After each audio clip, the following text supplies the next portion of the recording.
Hello everyone, welcome to the class. In this video, we'll take up the endomembrane system. See, till the previous video, what we have covered is the outer parts of the cell as well as the differences between the eukaryotic, prokaryotic, again in the eukaryotic plant cell as well as the animal cell. So now we have moved to the internal details of each and every part. In that we have completed plasma membrane and then the cell wall. So now we are moving to the internal parts of the cell, or otherwise we can simply say that now we are moving on to the parts which are present or which are suspended in the cytoplasm. Among them, there are many cell organelles. Among all the cell organelles, there are 4 cell organelles which together are called as the endomembrane system.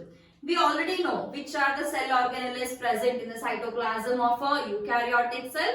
So we have many: endoplasmic reticulum, Golgi complex, lysosomes, vacuoles, mitochondria, chloroplast, and so many other peroxisomes or otherwise microbodies.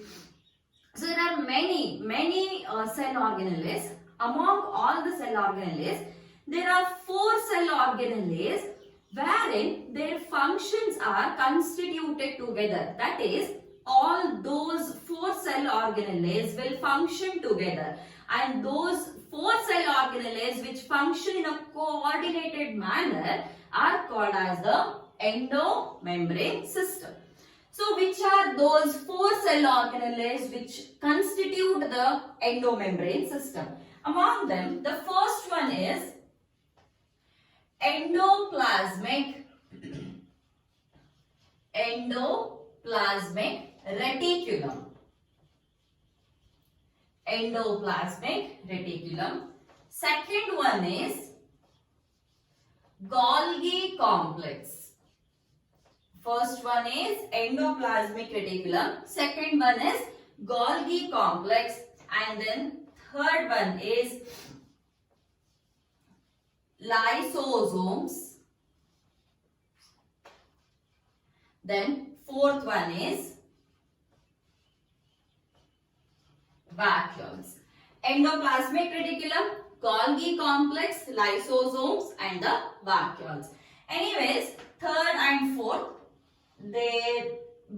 based on the condition, they may be interchanging in the position. However, when we come to the lysosomes and vacuoles, there I'll explain how exactly they interchange their positions. Why do we call them as an endomembrane system, or as I've said, endomembrane system, wherein the functions of these cell organelles are coordinated.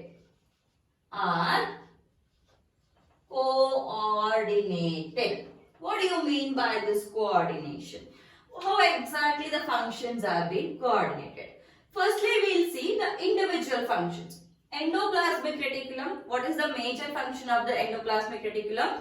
If it is a rough endoplasmic reticulum, it is the protein synthesis. If it is a smooth endoplasmic reticulum, it is the lipid synthesis.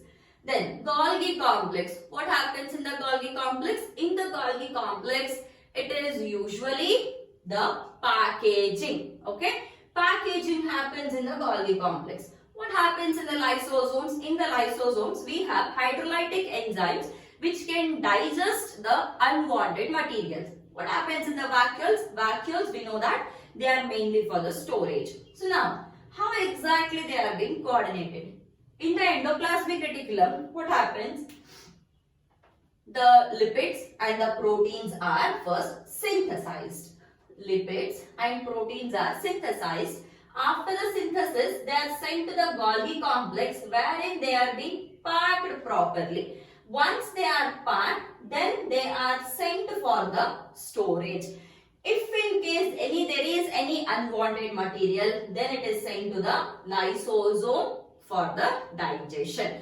So this is a series. As soon as a lipid or a protein is being synthesized here in the endoplasmic reticulum, immediately it has to be sent to the Golgi complex. once it is done, once it is done, sent to the Golgi complex, and once the packaging is done there, immediately it has to be sent to the vacuoles for the storage purpose, or otherwise it can be sent to the region where exactly it has been required for the function. So either it has to be sent to the area where it is required, or otherwise it has to be stored in the vacuoles. So it clearly shows that from the endoplasmic reticulum till the vacuoles, the function is continuous, it is in a coordinated manner, the functions are interconnected. If the vacuoles have to store the proteins or the lipids, then the Golgi complex has to first pack it. If the Golgi complex, it has to pack the lipids and proteins, then the endoplasmic reticulum should produce it first, isn't it? So the functions are correlated, wherein we have other cell organelles like mitochondria, chloroplast, peroxisome, or other like centrioles and all. We don't consider them under the category of endomembrane system because their functions are entirely different. There is nothing which is getting correlated here. Okay, try to understand endomembrane system. It means the cell organelles, that is endoplasmic reticulum, Golgi complex, lysosomes and vacuoles. The functions of these cell organelles are being coordinated in a particular manner, and that system is called as the endomembrane system. However, one by one in detail we will be studying, and for today's class we will just pick up the endoplasmic reticulum. Endoplasmic reticulum, it is a network of tiny tubular structures. See, network of tiny tubular structures. You can also, not only tubules, it can be a network of tiny vesicular structures, network of tiny cisternae-like structures, or it is a network of tiny tubular structures. However, all those three forms we'll see a bit later. A definition for the endoplasmic reticulum. It is a network or reticulum of tiny tubular structures which are suspended in the cytoplasm. And one important thing which you have to remember about the endoplasmic reticulum. Who is the person who first observed the endoplasmic reticulum? And the name of the scientist is Porter, Claude and Fulham. In the year 1945, they first observed the presence of endoplasmic reticulum. Now, who named the term or who coined the term endoplasmic reticulum? It was again by Porter and Kalman in 1952. They coined the term. So, however, it's not necessary that you have to remember these names because they haven't asked yet. But Porter is one important name which you have to remember.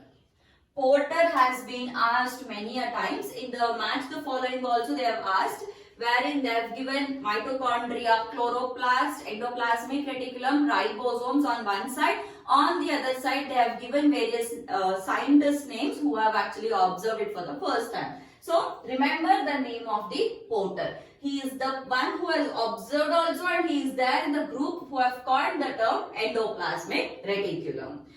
Then, next important thing which you have to remember, the endoplasmic reticulum. Endoplasmic reticulum divides the cytoplasm. It divides the cytoplasm into two spaces. Cytoplasm is divided into two spaces, and the two spaces are, the first one is luminal space. The first one is the luminal space, and the second one is extra luminal space. What is luminal space and the extraluminal space. See, let's imagine this is the cell and here we have the nucleus present. Now, attached to this nucleus, we have endoplasmic reticulum present like this. I'm just drawing a rough diagram. Anyways, we'll take the neat diagram later on. So, this is the endoplasmic reticulum which is present like this. Now, where all the endoplasmic reticulum is present, that is called as a luminal space. That is inside endoplasmic reticulum. Wherever we have this cytoplasmic area, this is called as extraluminal space. Cytoplasmic space. Remember, luminal space and the extraluminal space. Cytoplasm is being divided into two compartments. Cytoplasm is divided into two compartments. And the compartments are, one is a luminal space, another one is an extraluminal space. So luminal space is inside this endoplasmic reticulum. So now here in the given diagram, this is all the luminal space here. This is all the luminal space and this is all here. This is all the extraluminal space present. Next important thing which you have to remember.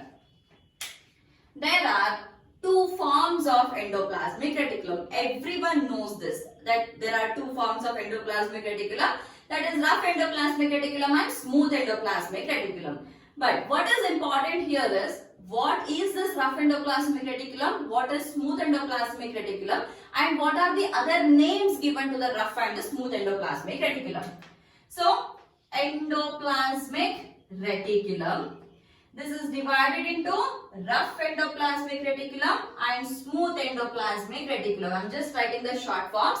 Rough endoplasmic reticulum and smooth endoplasmic reticulum. Now, what is the another name of rough endoplasmic reticulum? It is also called as, let me write it in another color. It is also called as granular form, or it is also called as ergastoplasm. It is called as granular form, or it is also called as ergastoplasm. However, here smooth endoplasmic reticulum. What is this smooth endoplasmic reticulum called as? This is also called as a granular form. Rough endoplasmic reticulum, it is called as granular form or ergastoplasm. Smooth endoplasmic reticulum, it is called as a granular form. So remember these names which are given for the rough endoplasmic reticulum and the smooth endoplasmic reticulum. Now, as I've said in the beginning of this endoplasmic reticulum class, that the endoplasmic reticulum can be seen in three forms, isn't it? And the three forms are cisternae, vesicles and tubules. So now we will see what exactly is the cisternae, vesicles and the tubules. The three forms of the endoplasmic reticulum, or in other terms I can say that the endoplasmic reticulum assumes three shapes. Among them, the first one is the cisternae. This information is not given in the NCERT, so please make sure that you learn it here properly. Cisternae, what are these cisternae? Cisternae are the flat membrane bound structures which are arranged parallel to each other in the form of a lamellase. See how exactly a cisternae is formed. I'll write the structure of cisternae here. A cisternae is something which is arranged like this. These are lamellae, one lamellae, second lamellae, 1, 2, 3, 4. Every single is called as lamellae. And this together is called as cisternae. Okay. Now, on these lamellae or cisternae. If it is a smooth endoplasmic reticulum, there won't be any ribosomes. If it is a rough endoplasmic reticulum, then there will be ribosomes present like this. Rough endoplasmic reticulum and the smooth endoplasmic reticulum. So rough endoplasmic reticulum is the one which has got ribosomes present on it. And the smooth endoplasmic reticulum are the one which doesn't have the ribosomes present. So this is the structure of a cisternae, but remember here each and every lamellae is interconnected to each other. This is how they are being interconnected like this. So there will be connections between each lamellae, and this is the form of the cisternae. The next form is the tubules. The next one is the tubules. So tubules, the name suggests they are of the tubular form. But how exactly a tubular form looks like? A tubular form is something like this. This is how a structure or a tubular form looks like. And many a times you get to see it in the form of a branching also. And again, if there are ribosomes present on it, it seems to be a rough endoplasmic reticulum. If there are no ribosomes, then again it is a smooth endoplasmic reticulum. And then the third one is a vesicular form. Vesicular form. So in the vesicles form, it is usually a round shaped structure. Again, if there are the ribosomes present on it, then it is a rough endoplasmic reticulum. If the ribosomes are absent on it, then it is a smooth endoplasmic reticulum. So these are the three forms, these are the three shapes in which we can assume a endoplasmic reticulum. However, if you see the complete structure of endoplasmic reticulum, how exactly it is present inside the cell. Many a times what happens, you cannot see the cisternae, tubules and vesicles individually. Many a times you can see the combination of all the three. How exactly it is being present in a combination, that is a cisternae, a tubule as well as the vesicle. So how it is being present? So let's imagine now this is a cell. I'm just drawing a rough structure.